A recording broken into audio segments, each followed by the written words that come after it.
नमस्कार. आजच्या व्हिडिओमध्ये आपण घन कशाला म्हणतात हे बघणार आहोत. ज्या पद्धतीने वर्ग हे आपण म्हणतो की कोणत्याही संख्येचा दुसरा घात हा त्याचा वर्ग असतो, त्याच पद्धतीने घन म्हणजेच कोणत्याही संख्येचा तिसरा घात. एकचा तिसरा घात म्हणजे एक 3 वेळा लिहून त्यांचा केलेला गुणाकार. एकचा गुणाकार 3 वेळा केला तर तो एकच येतो. एकचा घन हा एक असतो. एकचा वर्ग हा देखील एक असतो. अशा पद्धतीने तुम्हाला 2चा घन जेव्हा काढायचा आहे तर 2 3 वेळा लिहायचे आणि त्यांचा गुणाकार करायचा. 2 दुणे 4, 4 दुणे 8 म्हणजे 2चा घन 8. अशा पद्धतीने तुम्हाला घन हे 1 ते 20 पर्यंतचे पाठ करायचे आहेत. या ठिकाणी मी घन लिहिलेले आहेत ते तुम्हाला सांगते.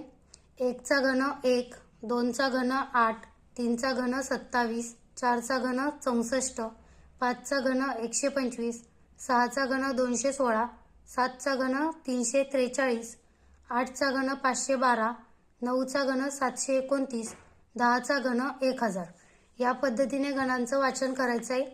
11चा घन 1331, 12चा घन 1728, 13चा घन 2197, 14चा घन 2744, 15चा घन 3375, 16चा घन 4096, 17चा घन 4913, 18चा घन 5832, 19चा घन 6859, 20चा घन 8000. व्हिडिओ पॉज करा किंवा याचा स्क्रीनशॉट घेऊन तुमच्या वहीमध्ये हे घन 1 ते 20 पर्यंतचे घन लिहून काढा. त्याचबरोबर जे तुम्हाला मी भिंतीला पाढे वर्ग लावायला सांगितले होते जेणेकरून ते येता जाता बघून तुमचे पाठ होतील, त्याच ठिकाणी 1 ते 20 पर्यंतचे घन देखील लिहून लावा जेणेकरून ते सुद्धा पाठ होतील. आत्तापर्यंत आपण पाढे वर्ग आणि घन या गोष्टी अभ्यासलेल्या आहेत. इथपर्यंतचा अभ्यास तुम्ही वहीमध्ये पूर्ण करावा. आपले व्हिडिओ जर तुम्हाला आवडत असतील तर व्हिडिओला लाईक करा. कमेंट करा. जर तुम्हाला व्हिडिओ आवडत असतील तर व्हिडिओबद्दल तुमच्या ज्या काही प्रतिक्रिया असतील त्या नक्की कळवा आणि आपल्या चॅनलला सबस्क्राईब करा. जास्तीत जास्त मित्रांपर्यंत तुमच्या शेअर करा. धन्यवाद. नमस्कार. या व्हिडिओमध्ये मी तुम्हाला वर्गमूळ आणि घनमूळ या कन्सेप्ट सांगणार आहे. मागच्या 2 व्हिडिओमध्ये आपण वर्ग आणि घन काय असतात, कशा पद्धतीने काढतात ते बघितलेलं आहे. तुम्हाला मी या व्हिडिओमध्ये वर्गमूळ आणि घनमूळ हे समजावून सांगते. ज्या पद्धतीने आपण म्हणतो की 2चा वर्ग हा 4 असतो, त्या पद्धतीने जर 4चं वर्गमूळ विचारलं तर ते 2 असतं.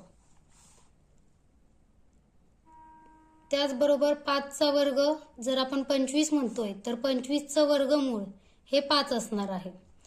आणि हे जे करणीचं चिन्ह आहे अंडर रूट, याला वर्गमूळाचं चिन्ह असं म्हणतात. घनमूळ काय असतं तर 2चा घन हा आपण 8 म्हणतो, तर 8चं घनमूळ काय असा प्रश्न असेल तर ते 2 असणार आहे. 6चा घन हा 216 असतो. जर आपण 216चं घनमूळ घेतलं तर ते 6 असणार आहे. या पद्धतीने आता हे झालं 1 अंकी आणि 2 अंकी 3 अंकी संख्यांचं घनमूळ आपण काढतोय. परंतु जेव्हा आपल्याला 4 अंकी संख्या असतील, 5 अंकी संख्या असतील आणि त्यांचं वर्गमूळ घनमूळ काढायचं असेल तर ते आपलं काही पाठ नसतं. म्हणजे वर्ग साधारणपणे 1 ते 30 पर्यंत पाठ केले जातात आणि घन हे 1 ते 20 पर्यंतचे आपण पाठ करतो. परंतु त्याच्या पुढचे वर्ग आणि घन पाठ करणं इतकंसं सोपं नसतं. तर जेव्हा तसे वर्गमूळ आणि घनमूळ दिले जातील आणि वर्ग आणि घन काढायचं असेल तर ते काढण्यासाठी काही सूत्र, काही ट्रिक्स वगैरे आहेत. परंतु आपण आता बेसिक पासून गणित शिकतोय तर ते थोडंसं आता जड जाईल.